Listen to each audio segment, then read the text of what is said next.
大家好，我是萨姐。作为一个上海人，一到中秋节，西月饼肯定是少不了的。我把之前的方子改良了一下，今天教大家做皮酥馅大的鲜肉月饼，肉吃起来更多汁，酥皮层次分明，酥了掉渣。大家自己在家也能做出超级美味的鲜肉月饼。我用的半肥瘦猪肉末，先来调个葱姜水，把切好的姜片和葱段加入水。做鲜肉月饼的肉馅不需要加入太多的水，加一点去掉腥味就可以了。搅拌到水分完全被肉末吸收，开始加入各种调味料。这两个月饼一个加多一点老抽，是不是深色肉馅看起来更有食欲？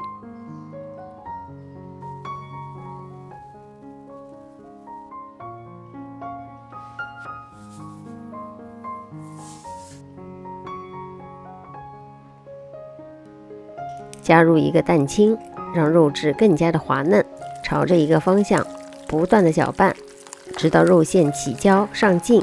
如果用厨师机搅拌就更加省事儿了。搅拌到这种成团的状态，倒入少量的食用油锁住水分，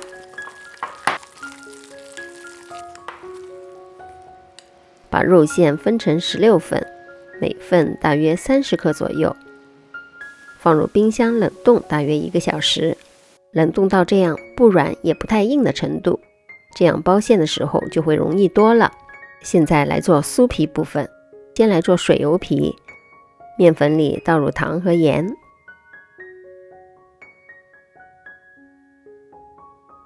加入猪油，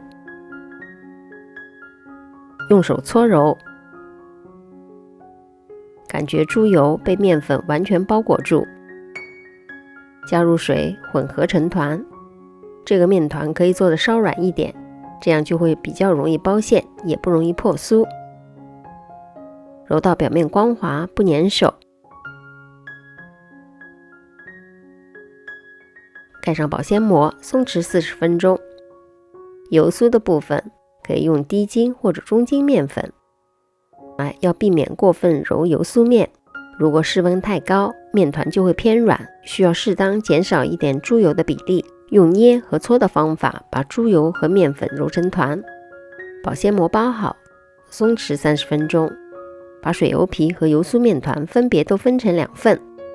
松弛好的油皮拉开有一定的延展性，这样在做酥皮的时候不容易破酥。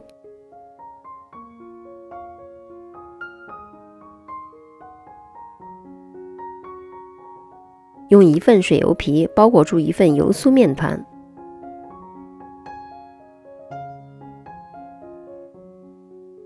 顶部收口。今天用的是大包酥的方法，比较节省时间。台面撒点面粉，取1份酥皮面团，收口朝上，擀平，进行3折。折的时候边角尽量对齐，然后顺着面团这个方向擀开，擀成一个大约35乘30厘米的长方形。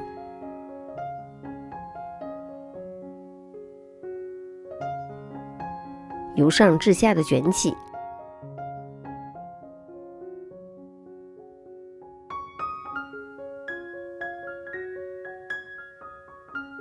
现在我们有2条卷好的油酥面团，擀成35公分的长条，切去头尾不均匀的面团，这样宽度就成为32厘米，每条分成8小段，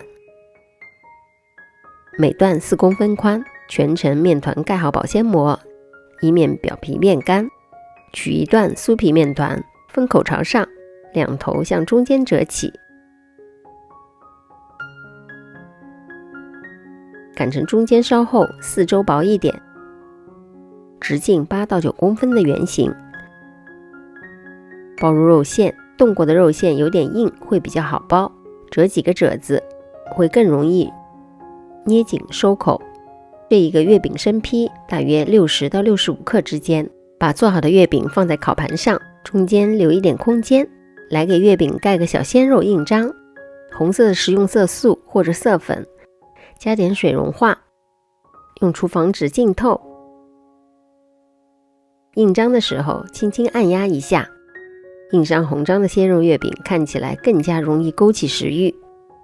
预热烤箱至190度，放入烤箱中下层，190度烤至30分钟左右，表面鼓起而且上色，就代表烤好了。鲜肉月饼最好趁温热的时候吃，这样肉馅还带着肉汁，外皮酥脆掉渣。也可以预先做好一批，用保鲜膜包好，放入冰箱冷冻。没吃完的鲜肉月饼，烤箱160度复烤8到10分钟。今年中秋节，希望大家试试做鲜肉月饼，相信你一定也会爱上咸口味的月饼。也欢迎大家发作业。喜欢的话，离开前千万别忘了订阅、点赞和转发，也可以视频下方留言给我。我们下集再见。